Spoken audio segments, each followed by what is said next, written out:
also told him, let's put it in the end zone that it's supposed to be in, all right? The end zone we're trying to score.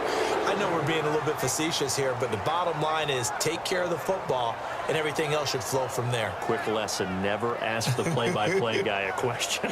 Hey, you're my partner. I know you're right there with me.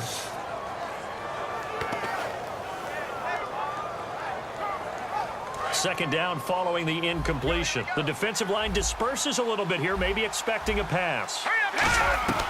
He'll try again with the arm here on second down. And he's got the hook up for the first time with a veteran, Jeremy Maclin. 19 yards that time for number 19. Time for a break. We'll come back and see this one out after this. Now the offense lining up 1st and 10. They'll put 2 receivers left, 2 to the right. They'll look to throw. He's got the hook up with Conley. And he'll be out of bounds, able to take this one down to the 20-yard line. Red zone opportunity. Looks like the defense in press coverage here. Possible run anticipation here as the D-line sandwiches together. Now back to throw. And no escaping this time as he'll go down. They got him for a sack. The reigning Super Bowl MVP, Von Miller, in there to drop him as the clock continues to roll. And no press coverage here. They are backing off in the secondary. Out of the gun, they'll look to throw.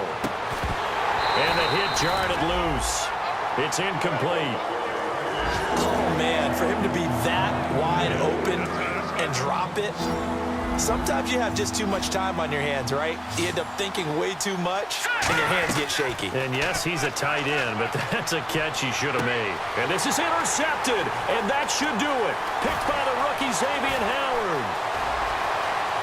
And now the rookie's free. And he takes this one back into the end zone. And the Bronco defense has a touchdown. Charles, we've seen them target one of their main weapons time and time again. Maybe they went to that well too many times there. Yeah, and it's so difficult to determine how many times is too many, because how many times have we seen a team go and play and say, until they stop us, we'll keep going. Well, they got stopped on that one, and it cost them 6 points. So they throw the pick six. They'll get another shot at it now as this one's in the air. This is taken at the 3. And nice work on the return as they'll start their drive just past the 30-yard line. And now here comes Kansas City. They've lost this one. Their offense has struggled.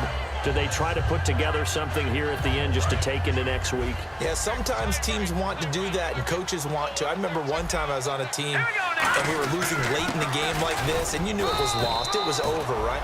Now the Broncos are going to take a timeout. It's just their first. They've got 2 more to use here in the final stages. That was a really nice play, be able to stack that one up. When they get back in the huddle, he's got to tell his guys up front, great job. They kept people off of him, allowed him to run free and make the hit on the runner. Filled the gap nicely, kept him to just a 1-yard gain. On every offensive coordinator, every play caller sheet, they have about 5 or 6 plays per game that they call shot plays or big plays, and you don't get many opportunities to dial them up, and they just did, and they drop it with a great chance to make a big play. That's going to hurt. Looking left side and completing it to Thomas. They got 18 yards out of that one, and it gets him a new set of downs. They like going to him in the slot. He catches another one. I think this comes under the heading of, until they stop him, why not go back to him? He has something going really well. Great working relationship with the guy throwing the ball, and they keep making the connection. Flush to his right. And no escaping this time as he'll go down. They got him for a sack. Von Miller in there to get him, and that's sack number 18 for him on the year. And now the Broncos will burn another timeout here. That'll leave them with just 1 remaining in this 4th quarter of play. So the D-line's going to spread out. They come up in an empty set. 4 wide receivers, 1 tight end. Back to throw. And he's going to be intercepted a 3rd time. Picked off. There he goes, right side. And he takes this one back into the end zone. And the Bronco defense has a touchdown. Now, that was a beautiful play. A pick six. How would you punctuate something like that, partner? What do you mean, with an exclamation mark? Exclamation mark, a big word. What would you do with that? Ampersand? I like it.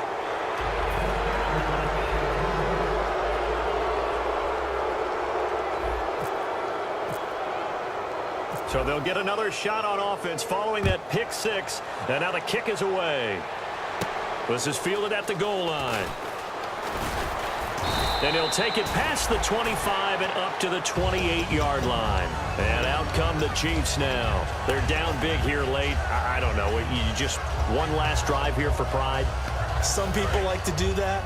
I remember playing for a guy once. We were down huge, and someone said, "Coach, what do you want to call?" He just waved a hand like, who cares? Let's get out of here and do something some other time. But some teams like...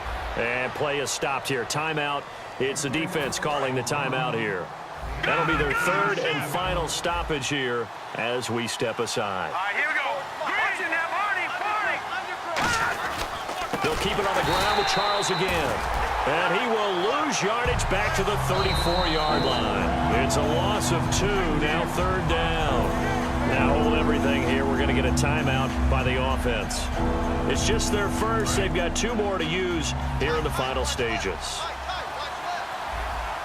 Charles, the lone setback. They're going to give it to him running right. Oh, he's got some breathing room. And he will have a first down here at about the 40. Now whistles come in. We're going to get a timeout here by the offense. And as the two teams talk it over on their respective sidelines, we take a break. And he'll be taken down here, and that is how this one is going to come to an end. Well, Charles, the forecast called for rain throughout the entire game, and we got rain throughout the entire game. But these two teams, they had fun getting dirty out there. They love the slop. Did you trust the forecast ahead of time? Are you one of those guys that's skeptical about it, or did you trust it? But when I saw just a big blob of green on the radar, I said, okay, let's trust. Yeah, and that's why I'm glad you took my advice. Got your notes laminated, because, you know, open-air booth, that rain can affect us as well, although not as much as the guys on the field. But let's face it, it's kind of fun to watch these types of games, isn't it? It is. By the way, how impressive is it that you travel with a laminator? I didn't even know there was a portable laminator. The things that you learn. Golly, wise beyond his years. So for Denver, the win keeps them barely hanging on to their playoff hopes as they move to 4-7. And they will hit the road next week for a date with the Jacksonville Jaguars. Meanwhile, for Kansas City, it's a loss that sets them back in their playoff push as they fall to 6-5. And they'll try to turn it around next week as they head to Atlanta for a matchup with the Falcons. So that'll just about do it for Charles Davis. I'm Brandon Gaudin. You've been watching the NFL on EA Sports. For more, log on to easports.com. The Broncos are winners as we say so long from Denver.